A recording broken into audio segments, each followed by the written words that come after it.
So I'm continuing my wool processing journey and I have discovered a thing.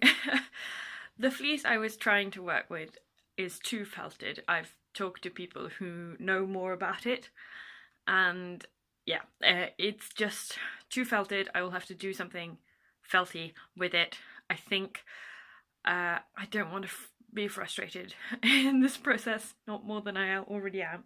So I am back out in my shed with the rest of the wool that I got, and I am looking at the fleeces. And I'm being much more selective. Like, yeah, I am taking only the parts of the fleeces that can be easily pulled apart, that feel like fluffy and not like dreadlocks. And yeah, I'm just trying to set myself up for something easier that like might end in a product.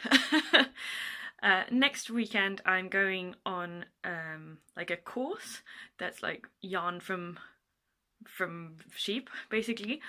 So I plan to have some washed wool, and I'm going to bring my drum carder, and I'm going to assemble my spinning wheel, which I still haven't done, and have that all with me on the course so I can like try to spin with experts around, which I think would be nice.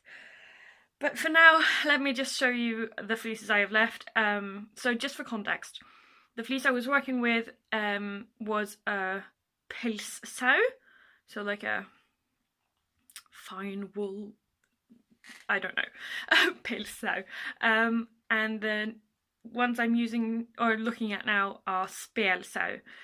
The difference is the pelsau has only the like coarse long hair and they're all the same length, while the spelsau has shorter, more like warm wool, as well as the longer, sort of more weather resistant wool. So it's different texture and it's also less felted, thankfully. So we have at least two, maybe more, fleeces from spelsau. This one is a grey one, and then this one is a white one. You can't even focus on the white one.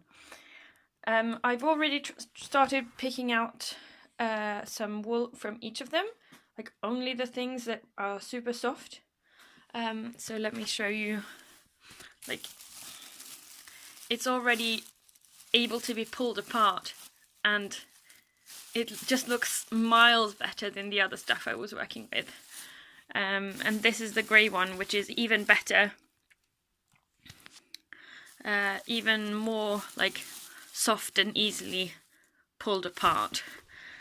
So I'm going to continue ripping things off this, like not ripping at all, it's just like pulling softly and letting it just fall. And this is the rest of the fleece I was already trying to process. It almost already looks like a felted thing. Like, it's so hard compared to these ones. So, yeah, I think I'm setting myself up for some better success. And anyway, I mean, don't feel bad about any of the wool that would get thrown away, because that would be the fate of this if I hadn't gotten it. So, like, the usual thing that this farmer does is to throw away his wool. Like, so this is free wool. Don't worry about like good product going to waste. This is not wool that would usually be used for anything. So, yeah. So after that, this is my wool haul. 1 bag of white and 2, like 1.5 of grey. And yeah, now let's go wash it. So the difference this time is that I'm going to use hot water but without any soap or detergent. So, and also I'm increasing the amount of wool per bath. I don't know if that is advisable at all, but I am doing it because I need some clean wool. So the aim is to still have some lanolin left, but to have like most of the dirt gone. So we'll see how that goes. It has now been 15 minutes. I'm going to put on gloves because this water is pretty hot. So I did push the wool down into the water gently like I did last time, and then it's just been lying here for 15 minutes, and yeah, let's see where we're at. Plan is to take out the wool, put it into this colander, and then like in portions, and then dump it into this bucket, and then throw away the remaining water. So let's do that. Oh, it just wants to be one clump. Okay, I will lay on your side wool. So now, as you can see, it's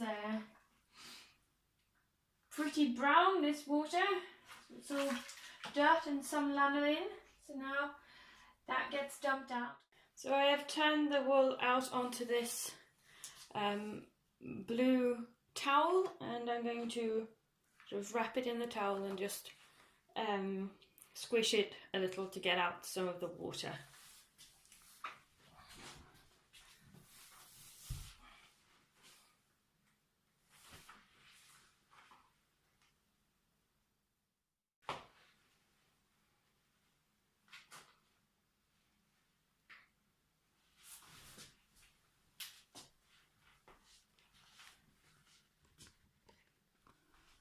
Now we go to hang it up. I have prepared my drying rack with some twine, and yeah, this goes on here.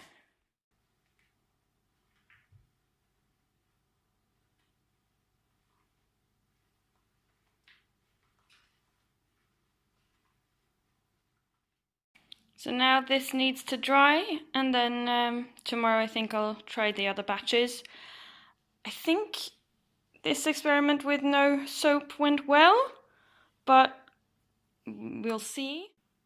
This has now been drying overnight, and since I last filmed it, I've pulled a lot of the long stuff out. So as you saw in the previous clip, there were lots of black stripes kind of sticking out.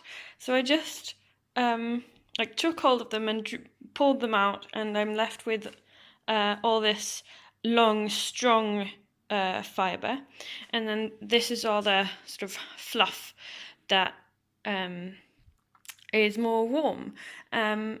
Of course, there's still some long and strong fibres in here, and I'm not quite sure what I'm going to do with the fact that I've split them, but it just was something to do, and it's kind of fun to see the different types. It's still a little bit wet in spots, so it's not quite dry yet.